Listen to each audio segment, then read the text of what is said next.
All right, and Allison, let them in.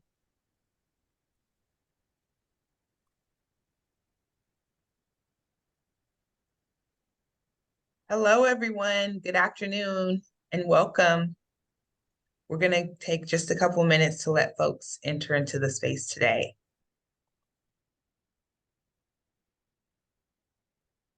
Good to see everyone.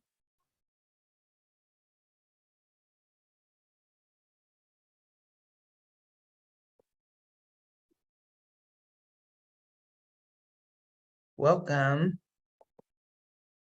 Okay, we're going to go ahead and get started with our deep dive on tenant protections. So welcome. My name is Regina Celestin Williams, and I am the executive director here at SB at Home. This is our deep dive series, where the goal is to provide a deeper understanding of housing topics to those of us in the housing space advocating for change and working to dismantle oppressive systems of injustice. So today we get to talk about tenant protections, which is a very integral part of our affordable housing framework. It is one of the 3 Ps. Before we get started, I would like to acknowledge the traditional, ancestral, unceded territory of the indigenous peoples of the Muwekma Ohlone, Ramaytush Ohlone, Tamian Nation, and Amot Mutsun, on which we are learning, working, and organizing today. We are committed to honoring and making visible the indigenous people and tribes that were intentionally displaced from their land and who remain here in Silicon Valley and are a part of our community. So with that, I am going to pass it along to Emily Ann Ramos. Welcome again. Thank you so much. So I will be going over the goals for today's deep dive. So we want to go over the root of the housing crisis and the impact of this crisis when it comes to instability and displacement. We're looking at this through a framework of 3 Ps, but focusing on that final P, which is the tenant protections. Now, we will be going over the core tenant protection policies and programs, how they, where they came from, how they work, and what us jurisdictions have what protections, and where can we together advocate for more protections for tenants. So with that, I'm going over to my colleague, Matthew Reed, to take it from here. Thank you, Emily. Good afternoon, everybody. Thank you for joining us. We're going to talk about tenant protections today. But as we usually do, we want to put this in the context of what are the challenges that we're facing and how did we get here. We have a deep history of racially discriminatory government policy, which has been central to our housing shortage. We had redlining maps that kept people out. We created single-family zoning that was racialized to make sure that only certain people had access. As we sprawled into a largely suburban area dominated by single-family homes. This means that only the most expensive types of homes are built. We've constrained the areas in which we can build multifamily housing. And we have a system in which local control means that small groups of existing residents can stand in the way of affordable housing and housing development. Next slide. So the impact, along with a booming economy since 2010, is that we've been adding way more jobs than we have been housing. And the impact is that rents are up significantly and that the median home price has jumped nearly 300%.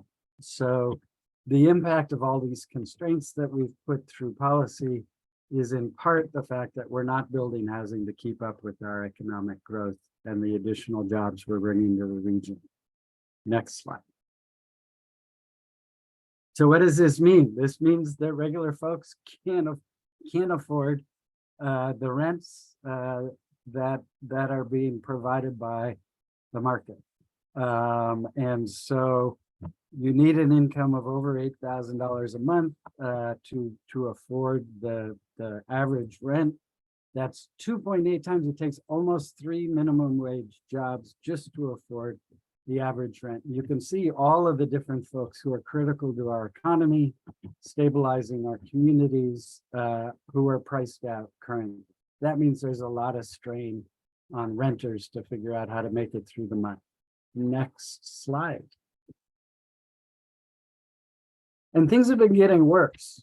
This is a little bit complicated, but what it shows is that within the market, the number of homes that are occupied by low-income households in Santa Clara County has been decreasing significantly.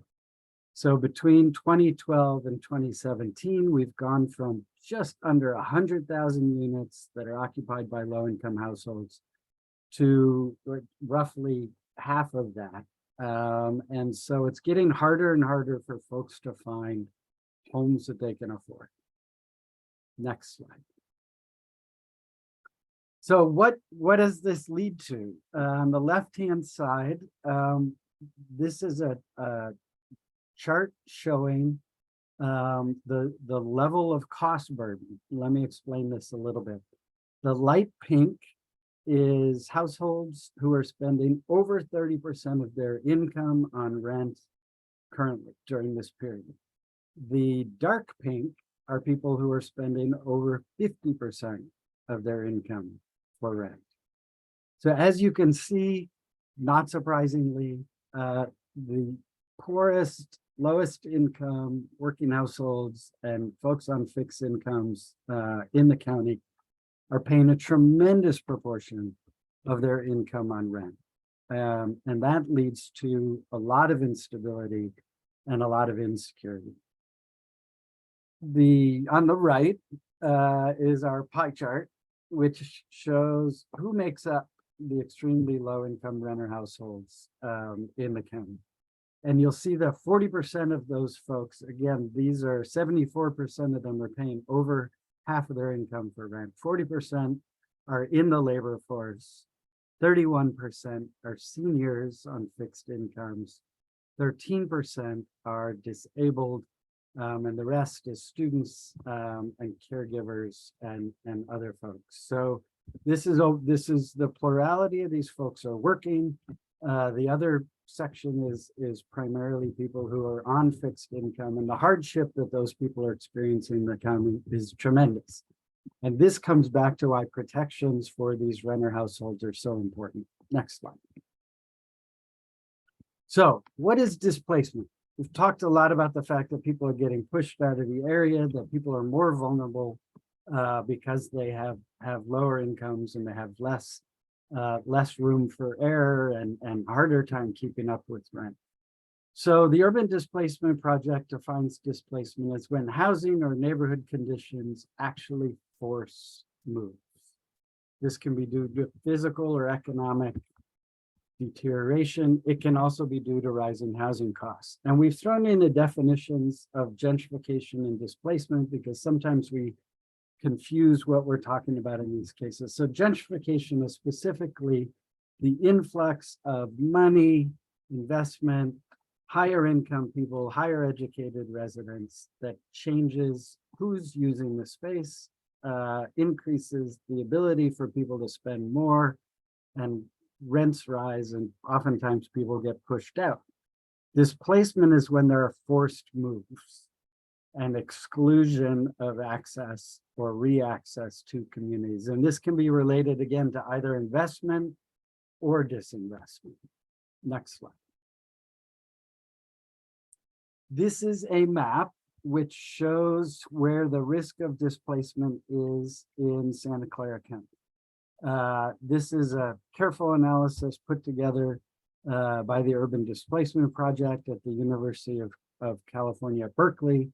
And you can see the primary risk areas are in the city of San Jose. This is where we're seeing a lot of displacement and active gentrification.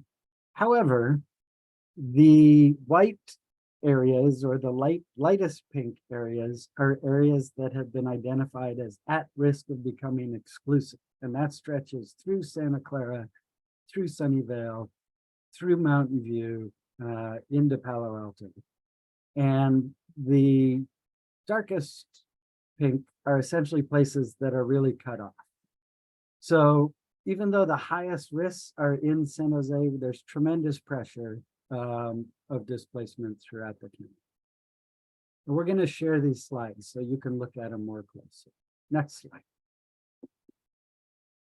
So, not surprisingly, and if you've been to our deep dives before, you know that this is a critical part of this story. The patterns of increasing hardship and increasing displacement are not accidental, and they're clear. BIPOC households are much more likely to be in risk of displacement and areas that are undergoing gentrification or are at risk of becoming entirely exclusive. Hispanic or Latinx residents are 3 times more likely than white non-Hispanic residents to live in high displacement areas. Vietnamese and Black residents are 2 times more likely. So there's a clear pattern based on race and our history of racial exclusion and discrimination that are driving the experience and the risks of displacement. Lower income families are being displaced. When you look at the changes in the demographics in the county, very clear evidence that lower income individuals are leaving more than they are coming into the county. In contrast, higher income folks are continuing to move in. So between 2016 and 2020, we had a loss of 1,000 of the lowest income residents of the county. And we had an increase of 15,400 of the higher income residents of the county. So we're seeing real clear patterns of displacement and replacement, which is affecting folks by race and by socioeconomic status. Next slide. So what happens when renters are displaced? This again is an analysis from the Urban Displacement Project. It is county data. We pulled this pie chart out of a document from the city of San Jose, so we have referenced them at the bottom. 75% of the people who are displaced found another home either in the city or the region or within San Jose. So the challenge is some of these folks are moving out of their communities, but some of them are able to stay. 20% are severely housing unstable. They're couch surfing, they're living in a garage or a hotel, they're doubled up with family. Generally, these are categories of housing instability that we consider folks living unhoused. 5% of the folks that are displaced describe themselves as homeless or they're living in a vehicle. So when you think about the numbers of people who are being displaced from the county and from our communities, a significant proportion of those folks are moving into tremendously unstable housing situations. Next slide. So we wanted to step back and really note that this is not just a question of people being pushed out. This is also a question of the kind of hows and whys of housing instability. One of the outcomes is displacement, but a constant experience that folks have in the county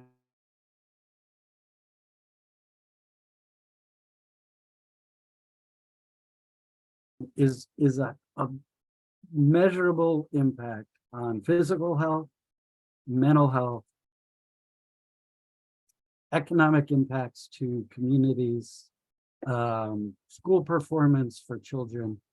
Housing instability has deep and broad impact on people's lives. When you're displaced, you're also ripped away from social connections and neighborhood networks. Could be family, could be next door neighbor that you grew up with. This is creating tremendous community instability in the county, and it undermines community institutions, schools, faith congregations, and small business districts. And we're seeing increasingly the risk of a loss of the cultural fabric and the history of some of our historic neighborhoods where people of color have lived in our county for a very long time. When you're on the edge, when you're already struggling every single month, oftentimes the slightest shock is what pushes you over the edge. If your budget is so tight that car repairs are going to throw you off, you might end up losing your apartment because you're behind on the rent and you can't figure out how to address it. If the rents go up, maybe it's only 3 or 4%, but boy, if your budget can't handle that increase, you're at significant risk of displacement. So even small things that in a functioning housing market, in a functioning economy, in really strong, resilient communities, don't end up pushing people out of their home. In our market, because it's so broken and because the needs are so great and the vulnerability is so great, even small life changes can really push people into crisis. Next slide. So with that, the discussion today is to talk about what can we do to protect folks who are experiencing this instability and vulnerability. And I am going to turn it over back to Emily to take us off in the next section. Thank you. Hi, everyone.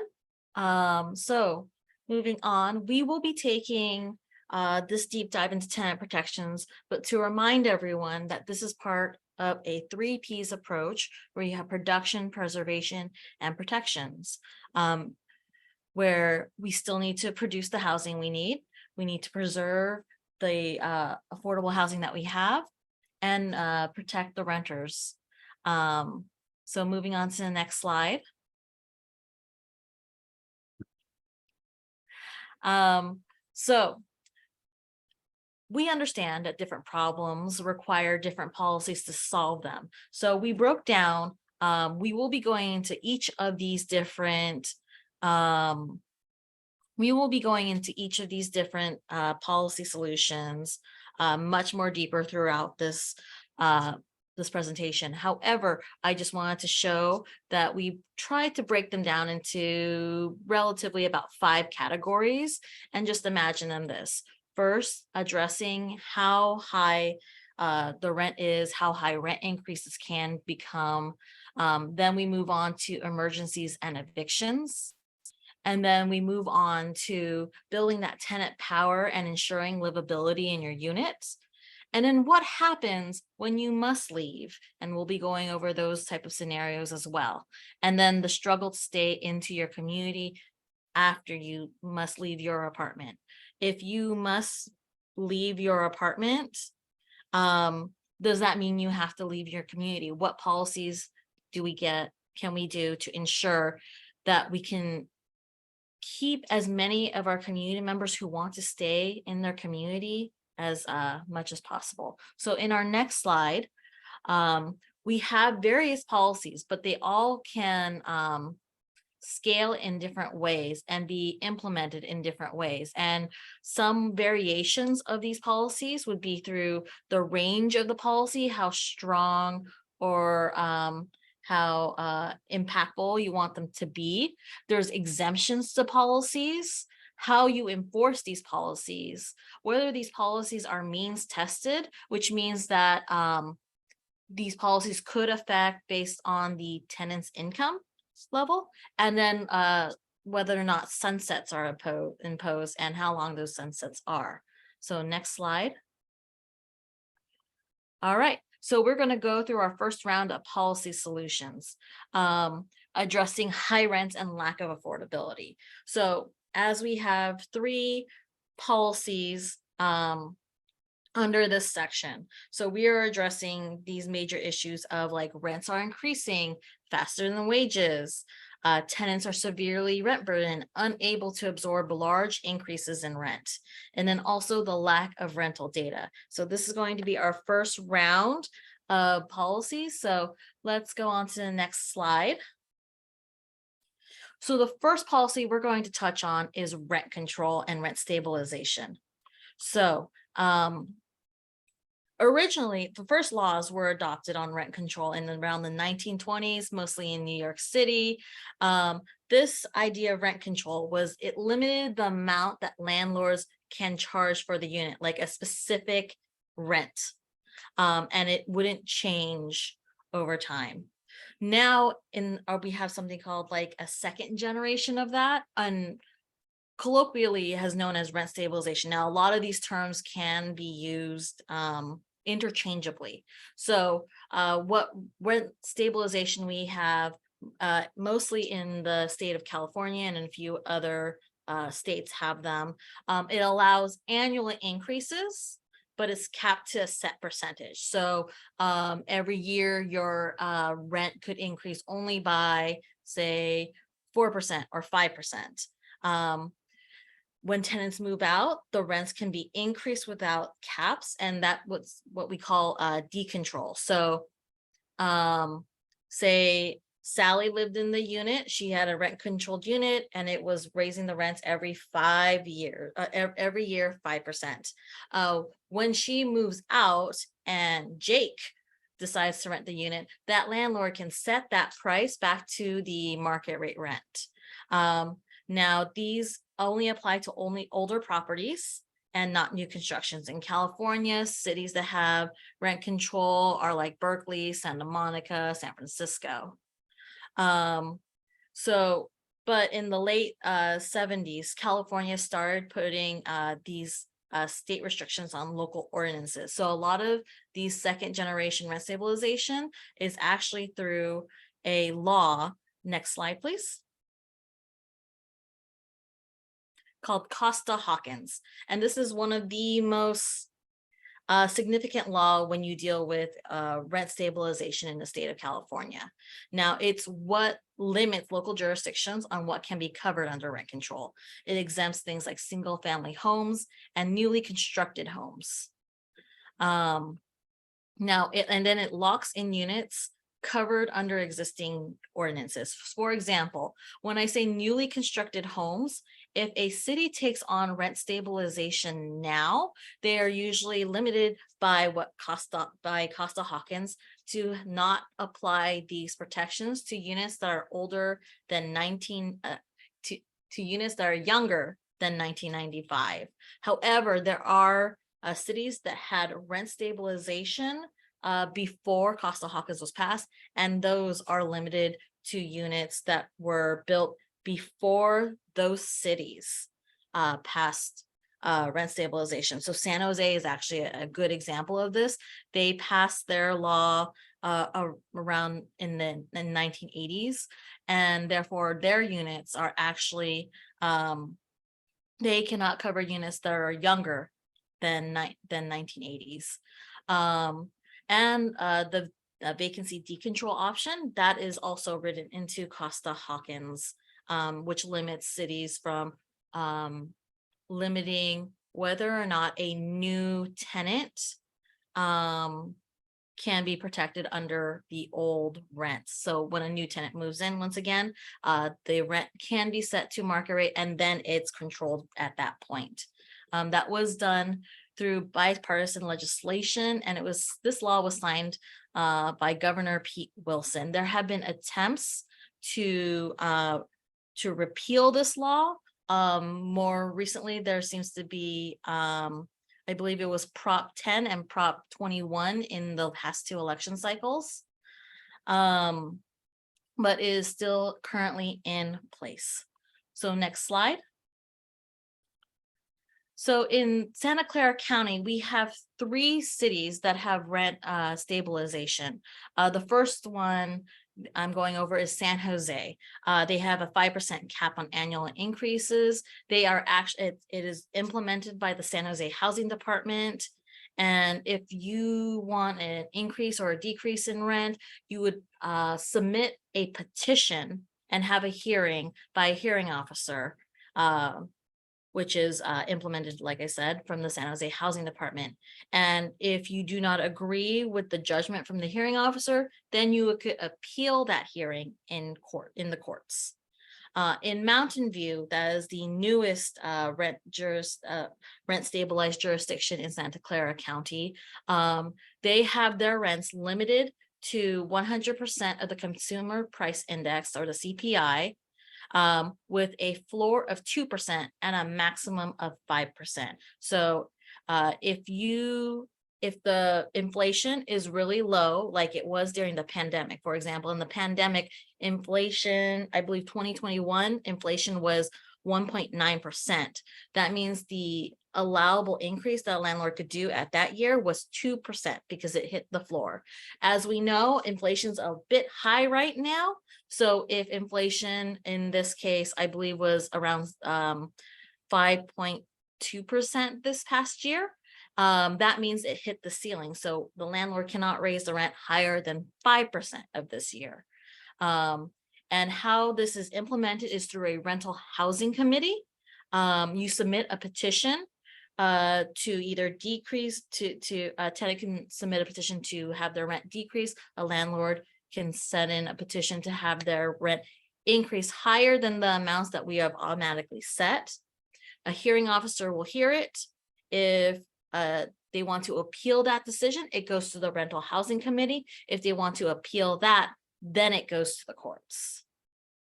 Finally, we have Los Gatos, which has a different model in rent stabilization, where they're limited at also 5% like San Jose, and it goes through Project Sentinel to implement it, and they can file their petition with that vendor, essentially.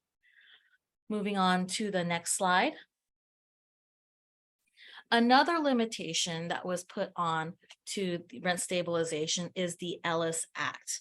Imagine every unit that is covered by rent stabilization, we would call those protected units. This would allow a landlord to take those units, not be protected units anymore. So they can convert it for a number of different reasons. If a landlord does not want to be a landlord anymore, but they want to have another use for their property, the Ellis Act will allow that. It's important to note that there were laws placed that actually prevented a landlord from actually leaving the rental market on a local level. It was Santa Monica who actually had that law initially, and it was taken to the Supreme Court, and the Supreme Court actually upheld Santa Monica's right to do that. However, then therefore, in response, the state created the Ellis Act, essentially. Now, one of the things you can't do as a landlord is that you cannot just say, this one unit I'm going to take off the market under the Ellis Act. You would actually have to review all the units in your market, in your property, in order to implement this. So like it prevents at least a specific targeting of a particular tenant. So on to the next slide. Another variation of rent stabilization is through our mobile home parks. Now with mobile homes, you actually own your home in most cases, you actually own your home, but rent the land that it's on. And so in terms of mobile home rent stabilization, there is a limitation on how much you can charge for renting out that land. Most jurisdictions that have mobile homes in Santa Clara County actually do have a form of protections for their mobile home residents, largely because even though they're called mobile homes, they're not actually really that mobile. And we actually don't really have many options for those people. They're still homeowners, but they have to rent that land. And if they don't have access to that land because the rents are getting so high, that actually puts them in a much more vulnerable position than I think most people are willing to accept. So one of the interesting things when you look at the variations of the different mobile home rent stabilizations, I'm going to point out specifically Campbell and Sunnyvale. They, instead of like a general rent stabilization law, they have something called an MOU, which works more like a contract between the park owners and the city. And that would lead to a type of lease that would be allowed to the mobile home residents. Now, other things that could vary is what is the maximum increase allowed? Different cities have different maximum increases. Different cities have percentages of CPI, and that ranges from about 100% CPI to even Milpitas, who has a 50% of CPI as their maximum increases. So next slide. So I talked about a lot of laws relating to limiting our rent stabilization laws in the local jurisdictions. However, this current law that was passed in 2019, known as the Tenant Protection Act of 2019, also known as AB 1482, was probably one of the most significant pieces of legislation on tenant protections that in recent memory. So this is a statewide law that limits rent increases to 5% plus CPI or 10% or whichever is lower. And this, instead of being known as rent stabilization, is more of an anti-gouging law. And it covers units older than 15 years and single family homes that are not owned by a corporation. Now, it doesn't apply to residents with less than 12 months of tenancy in the unit. And if a local law is stronger, that tenant is protected by the local law. It also provides protection for just cause for eviction, which I will go over in the following slides after this. So the next slide, please. One of the interesting things with rent stabilization, and actually with all tenant protections, you need to know if how the questions are arising of how do you enforce it? How do you know if it's working? How do you know if the law is being followed? And this particular policy, known as a rent registry, is a significant factor to that. So what a rent registry does is that it's an inventory of all the rental units in your city or jurisdiction. Now, it provides data for decision making, and it tracks rents, increases, evictions, and unit changeover usually. And it usually is done in complement to other tenant protections. And for a rent registry to actually work, it does require an enforcement mechanism. Otherwise, it just doesn't get done. Traditionally, it has been tied to rent stabilization implementation. So say you passed a rent stabilization ordinance, there's a lot of questions arise, like, how do you enforce this? How do you know if it's being followed? That was generally the driving factor of the rent registry. You could actually, but the data that we end up finding from a rent registry proves to be really helpful in determining where are the issues, where are the risks in our rental markets. Many cities did not have these rent registries up in time for the pandemic, and that data would have been so good. So many local jurisdictions, such as cities, they have a few of them have started to adopt rent registries. So for example, Mountain View, San Jose, they have very strong rental registries, but even jurisdictions that don't have rent stabilization are starting to look at it, especially as you look at ensuring that AB 1482 is properly enforced. So for example, Palo Alto will be currently putting up a rent registry. There has been some attempts at the state level to on a state level to have a statewide rent registry, but so far attempts to pass them have failed. So next slide. All right, so now we are on our next set of policies, which is dealing with emergencies and evictions. As mentioned by my colleague earlier, the rents get so high and your margins are so small in just living, that even one emergency can set you off to a path where you could lose your home. So a lot of these policies are to address that and to address evictions. Losing your home is a significant hardship in one's life. And so we want to ensure that it's not that we can limit that level of hardship to any tenant. So let's start with just cause for eviction. Now, what this solves is that you may have uncertainty of when you may lose your home. You don't need that stress and trauma in your life. So we're going to go on to just cause for eviction, which is our next slide.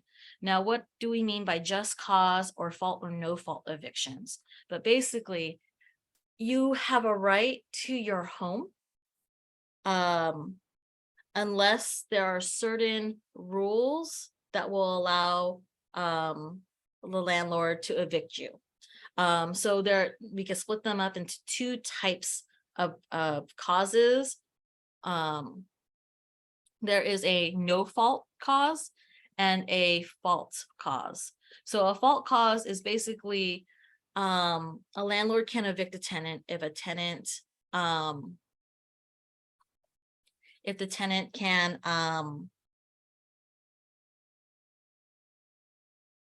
if the tenant has done something wrong. So like if they have not paid their rent, they're causing a nuisance, criminal activity, violation on lease terms, refusal to allow a landlord to enter the premises after a health and safety notice. These are very specific reasons why a landlord can evict a tenant, for reasons that is caused by a tenant. Now, what a no fault eviction, those are tied into things like relating to Ellis Act, relating to red tagging, which means that it has failed a certain level of habitability, and it's like unsafe for you to live there. And so you would have a red tag eviction, and it is for the safety of the tenant mostly. And then there's also the option of, say, a landlord, as it is their property, want to move in their child or their niece or nephew, and they needed a place to stay. That is a cause that a landlord can evict a tenant so that they can use that unit for another personalized use. So to our next slide, we have another cause. We have another cause of evictions, which is, as we mentioned before, a landlord can evict the tenant if they don't pay their rent on time, which leads to the questions like, as we mentioned before, if you're so tight on your margins and you undergo one level of emergency. We have something called the Homeless Prevention System in Santa Clara County, and it's done with partner agencies in the emergency, also known as the Emergency Assistance Network. And so these are the nonprofits that provide emergency rental assistance or rent relief. So this is places like Sacred Heart, or in Mountain View and Los Altos, that is CSA or Community Services Agency. Sunnyvale has the Sunnyvale Community Services. I'm going into the chat. It says, what about renovations? Renovations is also a allowed use of an eviction. So, but back to the emergency rental assistance. One of the biggest level of, it really was in the forefront of everyone's minds, emergency rental assistance, particularly during the pandemic. As most people remember, when the pandemic happened, things were shut down. People weren't able to get paid get paid, and they weren't able to pay their rent at that point. So in order to prevent what we were worried about, what we call the eviction tsunami, we did something, the Congress passed the American Rescue Plan Act, which is also known as ARPA. And so what they wanted to do was to prevent that ginormous eviction tsunami, while also not putting landlords out in a lurch. So basically, a large amount of funds were set up so that tenants can pay their rent during that pandemic time. And I think that had a significant impact of a win-win for everyone. So you would keep the tenant in their home. During the pandemic, this was partnered off with a moratorium, but at the same time, the landlords were able to pay their bills and keep their property, have their properties upkept, by knowing that they will get the rent that they needed. And so many with the homeless prevention program, that program has been made more permanent in Santa Clara County. As from you could surmise from the name, the homeless prevention system is also to prevent people from being essentially evicted from their home, and if they don't have anywhere else to go, then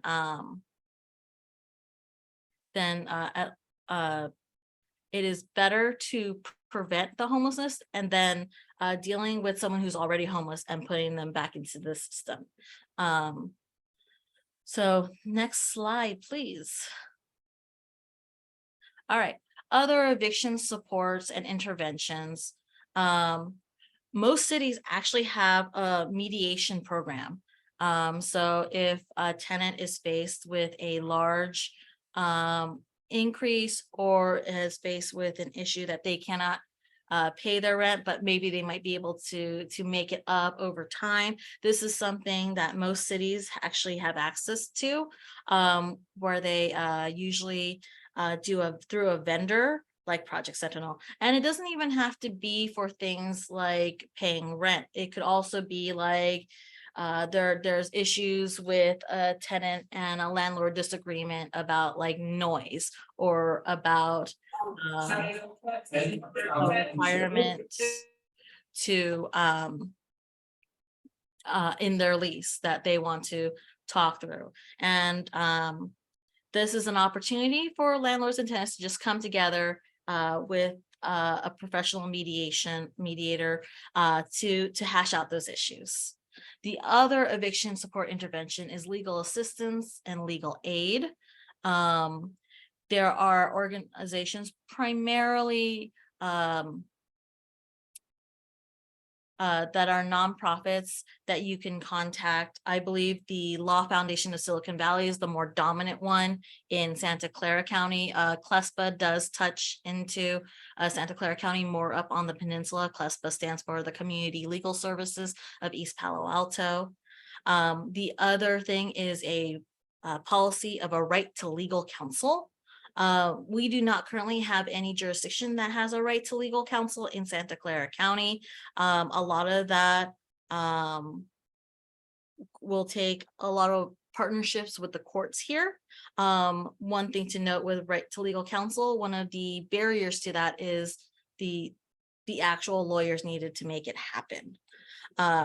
But San Jose in particular is moving toward a system known as a eviction diversion court program, which is kind of like a response to our right to legal counsel, but basically the city of San Jose has people set up in the courthouse to offer support to tenants that would need legal assistance, particularly when it is a one-time emergency that has caused the issue that has led to their possible eviction. This eviction diversion program, they would have people there, they would bring aside the tenant and the landlord to see if they can, one, guarantee that missing rent, and then also so that the tenant doesn't have to be evicted from their unit. The other policy that a city can do to help prevent evictions is to create something called an eviction housing and help center. This makes, it actually could be used for more than just eviction. So like not only would be eviction intervention and rent relief, but it also can serve as a place where people could come in to apply for affordable housing, receive education on housing laws. And one of the most important aspects of this is that it could serve both tenants and landlords on these education and laws and understanding the resources that are out there.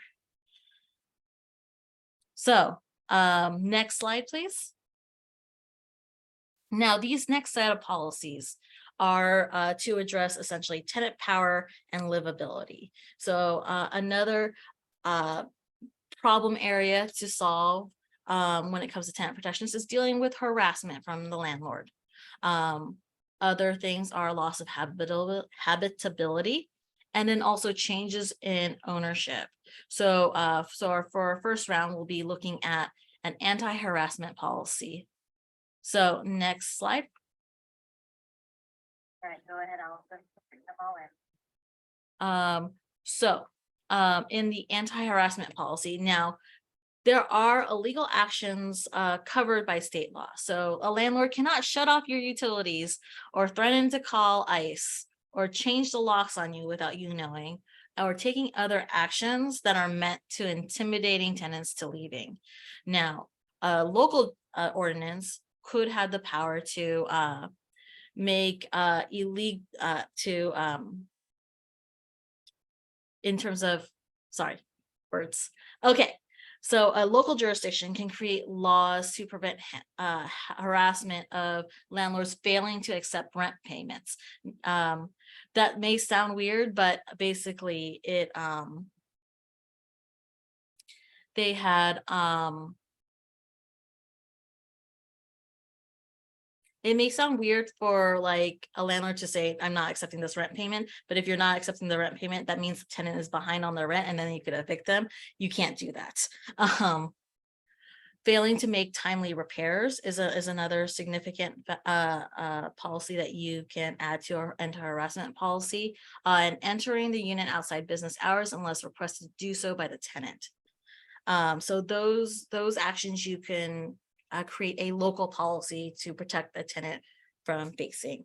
The implementation of this is with an anti-harassment policy, the tenant would have a right to sue the landlord for doing any of these illegal actions, or it could be used as what we call an affirmative defense against eviction. So if you're facing an eviction and the landlord has done this, they can use this to provide a defense against eviction. Next slide, please. Tenant unions and the right to organize.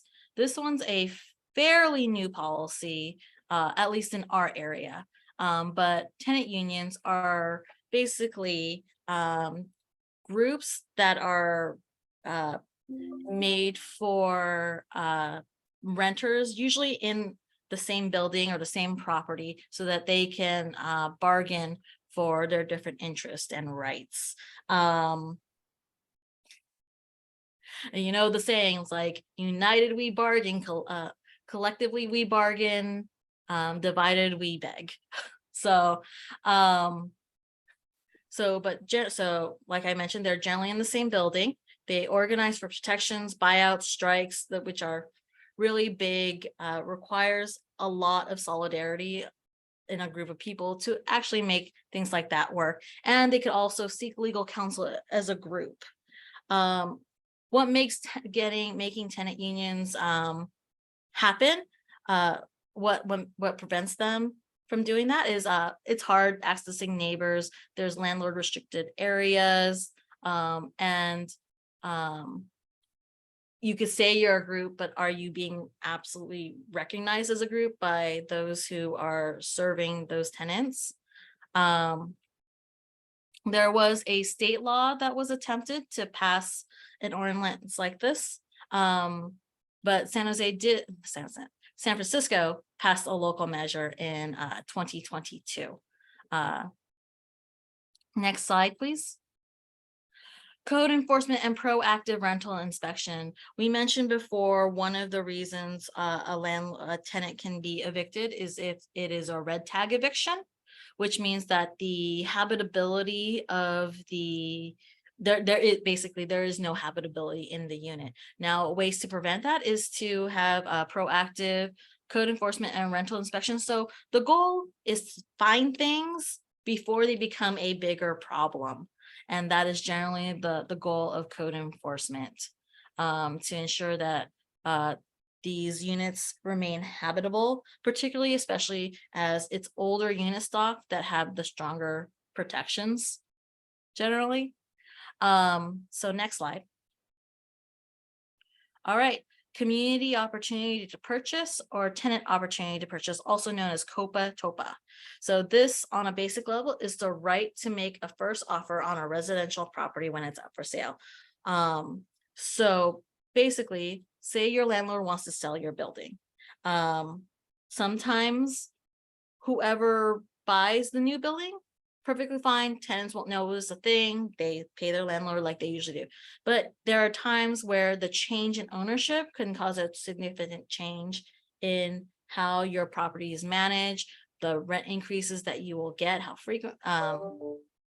frequently you might get rent increases. So that can cause a lot of stress for a tenant. So a community opportunity to purchase act is usually with a qualified nonprofit buyer.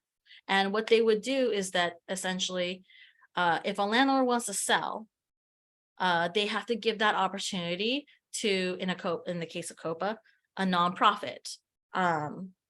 That's usually on a list of approved nonprofits. In a TOPA, you would actually have to give that opportunity to the tenant. And the tenant or the nonprofit would actually have to pay the market rate for the property or the units. But they at least have that ability. But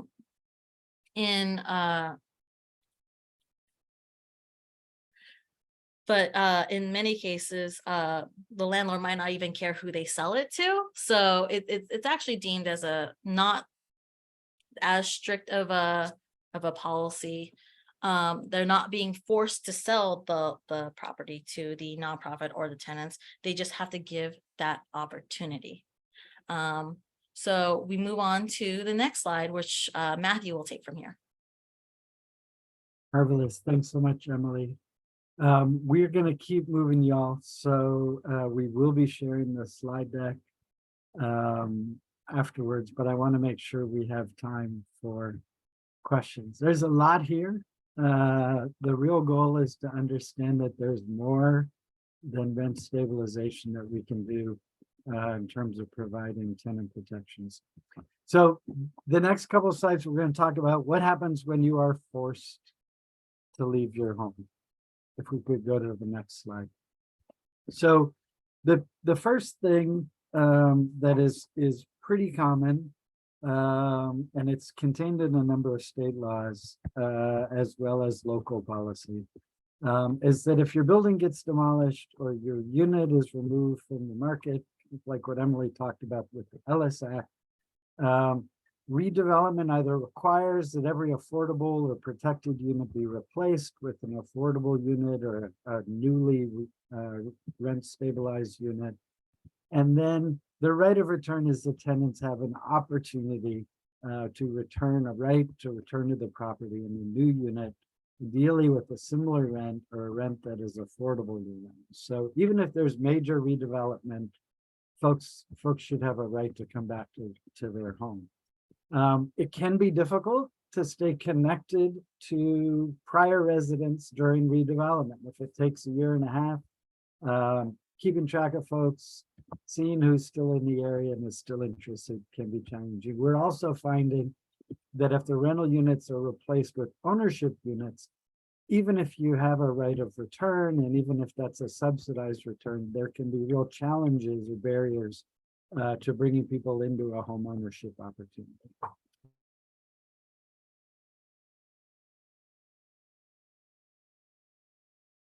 Next slide. Great. So one of the things that has gotten less attention a little bit, the Housing Crisis Act. Many of you, the focus of that bill may be net loss provisions. I'm going to go off video because my internet is a little bit unstable. And the timelines for processing housing permits. But the same law also ensures that demolition of housing does not result in a loss of units. So you can't demolish 20 units and build 18. And it also requires resettlement benefits or relocation benefits and the right of first refusal by state law. The Housing Crisis Act of 2019 expires in 2030, and there's an ongoing discussion about how and if this will be renewed at the state level. Next slide. Tenant relocation assistance ordinances are passed locally. Basically, the landlord provides a payment or other assistance if the tenant is being evicted for no cost. If you're being put out, it's no fault of your own. Local ordinance can require that the property owner provides you with relocation assistance. This is generally a cash payment, somewhere between 2 and 3 times the current rent or the market rent, plus some sort of assistance searching for a new unit. Some cities will add additional payments for specific needs or specific hardships, families with children, elderly tenants. Some of these are based on your income. So in some cases, if you're a moderate income tenant, you get nothing. If you're a lower income tenant, you are eligible for full relocation assistance. Ideally, this helps with moving costs and down payment. Unfortunately, sometimes this is money that allows you to get a rental truck to move out of the area. Either way, the goal is to keep tenants as whole as possible if they're put out for no fault of their own. Next slide. A new concept, and we won't go into a whole lot of detail here, is that sometimes you have an owner who owns an apartment that's being rehabbed and they own other apartments. And so the idea is, can we coordinate an opportunity for a tenant to move into a similar unit at a similar rent in the same town at a different property when they're being moved out because of a redevelopment of their property. Mountain View is looking specifically at this. It's not a simple policy, but it is a really important question to ask of how do we keep people in the community when they're being displaced, and potentially this is a valuable way to do that. Next slide. So we're going to move on to Policy Solutions 5, and we're calling this Struggling to Stay in Your Community. Partly this is after you've been displaced. What do you do? What are the barriers? How do we remove the barriers to staying in the community? Partly this is just the reality for all of us of moving and the lack of protection and support we have in figuring out how to find places to be in our broken housing market. Could you go to the next slide? So the first one is pretty simple. The current state law says that you can't charge more than 2.5 times the monthly rent for a security deposit. If that rent is $4,000, you do the math, that's a $10,000, $12,000, $10,000 down payment for your security deposit, which is an extraordinary amount of money to have in your bank account. So the effort locally is to put a cap on the security deposit so that it's equivalent to 1.5 months rent or a month's rent. And that lowers the barrier for folks trying to get into these new apartments, especially if you've been displaced. Maybe you didn't get your security deposit back from your last unit. The second one is a fair chance ordinance, which is essentially, it's similar to a ban the box in employment, and it says that the landlord cannot discriminate based on prior felony conviction or incarceration. Specifically, you can't have a box on the front page of your rental application that says, have you ever been convicted or spent time in jail or prison? It just doesn't give folks a chance to be full people when they meet their potential landlords. And the goal is for that relationship to develop on the merits of the individual rather than what may have happened a long time in the past or may have recently been released. Huge barriers to figure out how to get back into the housing market and find stability. Next slide.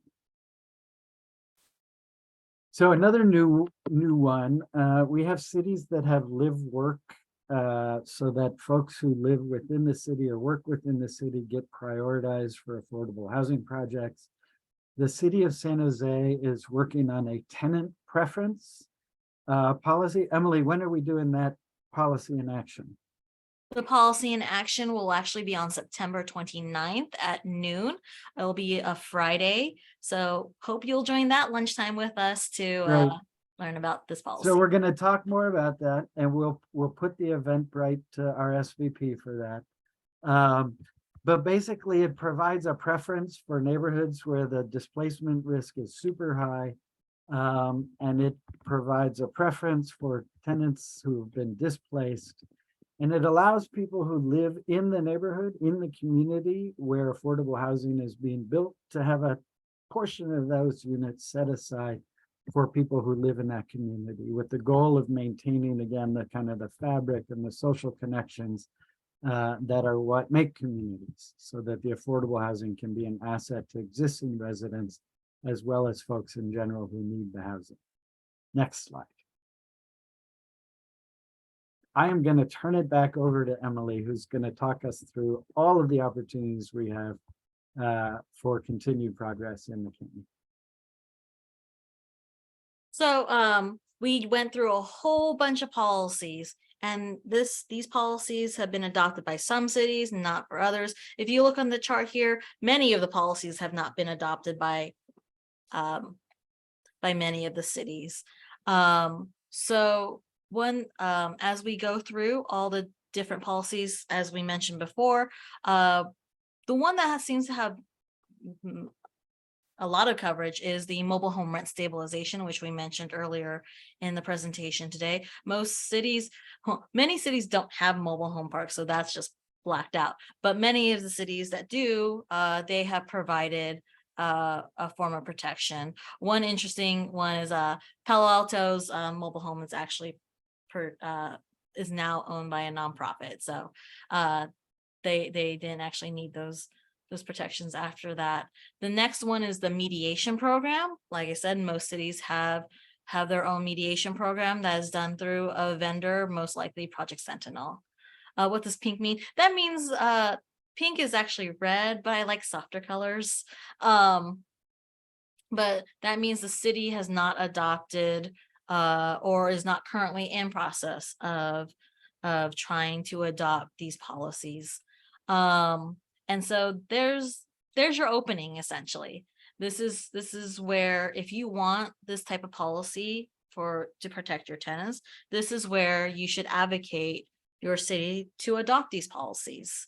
And you can see other cities, especially if another city has adopted it, it makes it easier for your city to adopt it, because then you just point to them and be like, they did it and they didn't die. So as you move more toward the right, proactive rental inspection, that has not really been adopted by many cities, largely because of the cost, but it is one of those things that can be worth it to the end. Yes, low-hanging fruit policies are more easily adopted to go through. So things like Copatopa, there are a couple cities that have slight indications that they might be taking it on. With things like the Fair Chance Ordinance, Palo Alto will be looking at that as a possibility. Let's see, right to legal counsel seems to be gaining a lot of interest. It just has not been moved toward a adoption of any kind, but they are still being there are cities that have interest in adopting those. So these are your opportunities in your cities. And if you see a lot of red in your city, that's a lot of opportunity. So how do we, next slide, please. How do we take advantage of these opportunities to advocate? So the pandemic was a significant factor in seeing that when someone loses their home, it is not an individual event. It is something that affects the whole community, especially as this increase in displacement happens in our community. We lose our very social fabric in our communities. So there's always time to campaign for tenant protections. But one advantage that we can use is taking advantage of the housing element. Now, there are currently 5 jurisdictions in Santa Clara County that have a certified housing element. For those 5 cities, you may want to take a look at what their plans for housing, which could include passing certain tenant protections. There's a requirement to affirmatively further fair housing, and that requirement requires cities to assure that they do not become exclusionary communities, and they do not and that they meet the needs of BIPOC communities, the housing needs in particular. So take a look at your city's completed housing element. If your city does not have a certified housing element, that is an opportunity to ask them to put some of these anti-displacement policies into their housing element. So stay involved, stay connected. There are a lot of good policies that are actually implemented, and there are still more good policies that you can implement. So with that, next slide. Do we have questions? All right. So I saw that there were some questions in below. I captured a couple. Oh, wonderful. There's a simple one that I think will be perfect for you, Emily, because it's about the best city of Mountain View. And the question was, were there legal challenges to the rent stabilization maximum rent increase for when Mountain View adopted rent stabilization?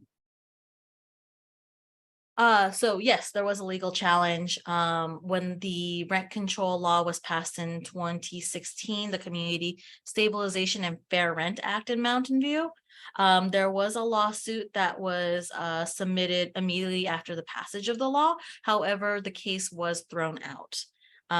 It's important to note that other cities also have rent stabilization laws that are limited by CPI or even a percentage of CPI. Those have been upheld by courts. Great. There was a question about whether rent registries are public. There was a response in the chat, which is that if you did a Public Records Act, you would have access to some of that information. Can you talk a little bit about whether the rental registry information is public and what are the constraints that protect people's privacy? So rent registries are relatively public, and it's up to the city of what kind of information they can have out. For those of you who have submitted a public records request before, you can actually, when you do get information and they could have private or confidential information, usually those things are redacted as they go to protect personal and private information.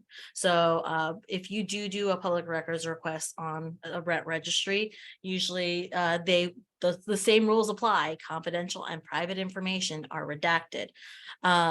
Another interesting thing though with rent registries, for example, Mountain View has an update with their rental housing committee where they have that data available in their updates, and that's what they use. They use the rent registry data to show their vacancy rate, their how many eviction notices were submitted, what is the average rent for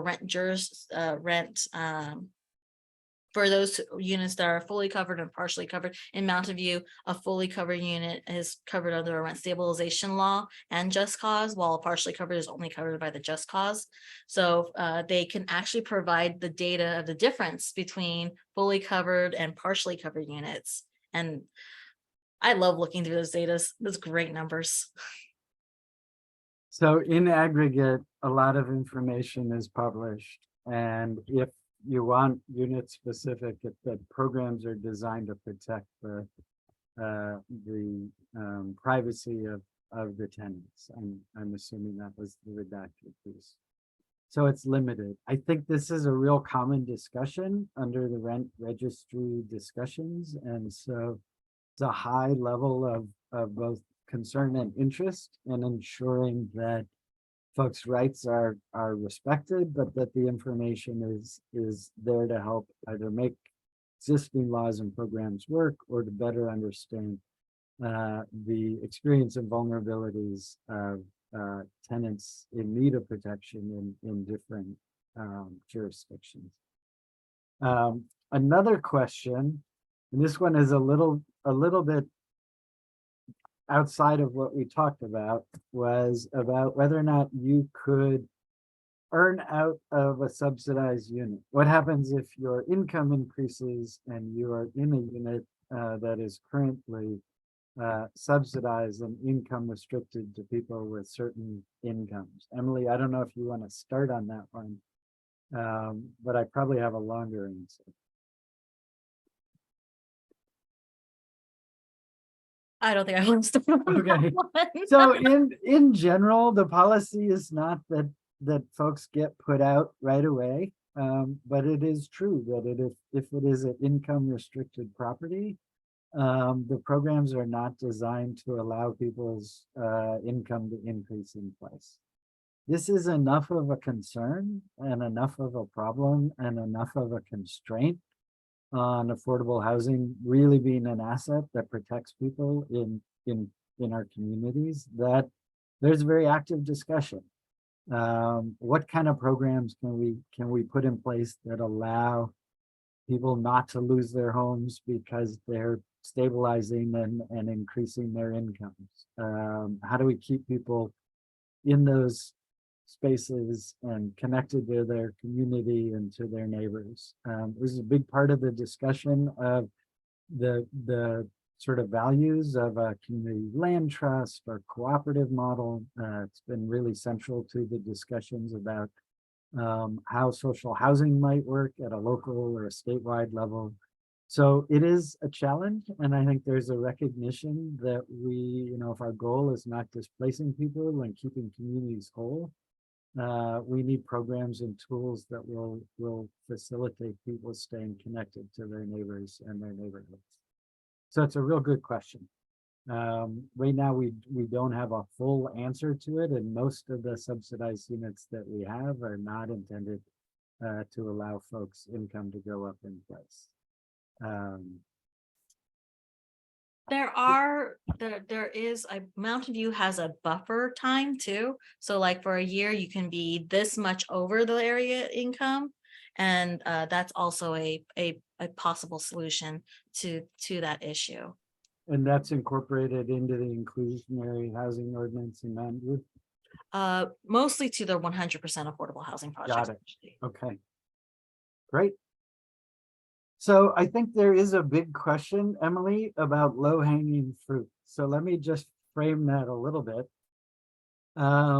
Number one, part of the goal, I think, for all of us is to, as broadly as we can, about the different ways that folks are vulnerable, the different causes of displacement, and look for opportunities to get policies and programs and resources in place to address the specific needs. None of these policies are going to protect everybody. But together they pick at different pieces of the challenge, and we think that's very important. So traditionally, this discussion is focused entirely on rent stabilization and just cause protections as the kind of the gold standards of tenant protection. And that is true. However, as we try and move into a broader discussion, the goal was to bring other topics into this space. And I think what Emily and I have found, and what some folks have found in their communities, is that really just beginning this conversation about what is the need, what does vulnerability mean, what are the personal costs, what are the family costs, what are the neighborhood and community costs. People are starting to have their kids come home from school saying, I lost my best friend. That best friend is moving away from their best friends and their family and other people that they care about. So it's really impacting the full community. And we're finding that the discussion, especially when you say, how do we address the needs as opposed to, how do we get rent control passed? It changes the discussion a little, and it's opened the door for, I think, some valuable work in trying to figure out what policies. Some are clearly more impactful, but most of them resonate. The work that Emily did in Palo Alto really showed that, some of this stuff just makes sense, and our leaders are able to see that. So, Emily, with that introduction, do you have comments on kind of what is low-hanging fruit, or what kind of things SV at Home might be focused on going forward that are, integrated into housing elements, or that are other discussions that are actively happening? Well, it's no secret that in many cases, rent stabilization is kind of seen as a big boogeyman. So that would probably be the not lowest hanging fruit. It does have a high level of impact, which is important to think about. In Palo Alto, their council wanted to move forward with just a suite of tenant protections, just not rent stabilization. So it actually provided us with an opportunity to really see what's out there and what can be adopted. The funny thing about low-hanging fruit is that you may think it's easy to start out with, but it is a lot of work to go through a bunch of different policies, and no policy really is a low-hanging fruit, unfortunately. There will be pushback on really, and that probably is true for most policies, not just policies involving housing and tenant protections. So, but like some policies to highlight is the rent registry was deemed as the council's highest priority. It's a good place to start as cities take on tenant protections, because then one of the biggest things you see as pushback when you take on new tenant protections is why are we doing this? What's the data behind this? So a rent registry would probably be a good place to start for most people. Plus, they'll provide you a significant amount of data about your housing needs in your community, which was something when we did the housing element, when different cities did the housing element, having more of that localized data has been proved to be very, very valuable. So the only other thing I would add is that there are a number of cities that have put a relocation assistance ordinance into their, so we should look forward to that. More and more, we are seeing redevelopment of older apartment buildings. And when they come up and it's clear that, 40 or 50 families or 20 families are going to be displaced, it's a real wake-up call for local councils, local leaders, local staff, and frankly, the folks who are being evicted. And so I think there's real opportunity to say we don't want to be in that place without the tools to respond humanely to the hardships that folks are going to face. The other thing that I think has become and is becoming more salient is that there are state laws. So SB 1482 provides just cause protection. It provides a kind of a minimal relocation assistance. It requires replacement units. That is going to expire. There are gaps in that. The relocation benefits are too small. So it is an opportunity to have a local discussion about how how do we get people to actually realize the rights that they're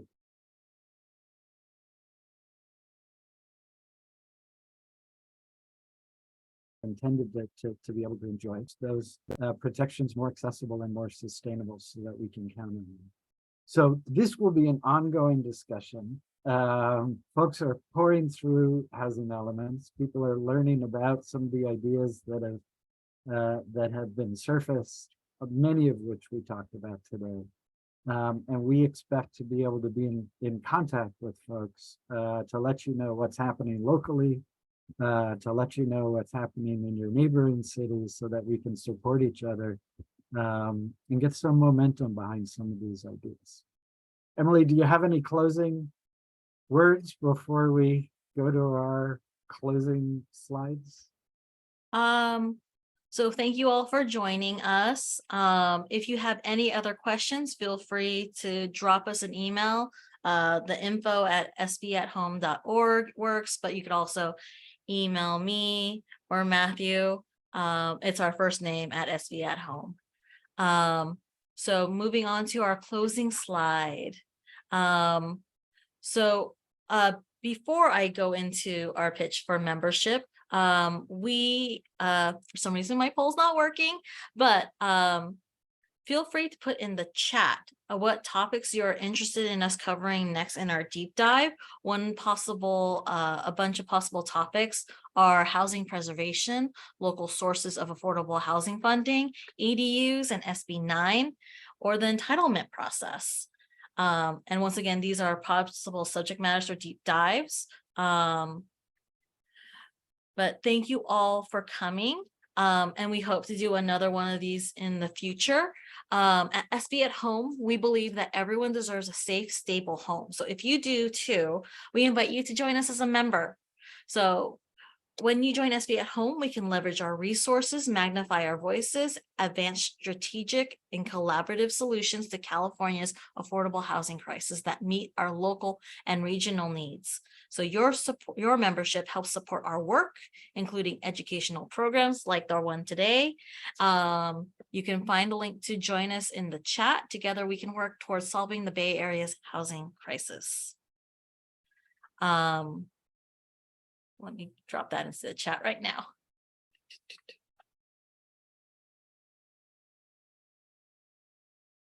And that is our program. So thank you everyone for joining us. If you have any more questions, like I said, feel free to drop us an email. And let's go from here. Thank you.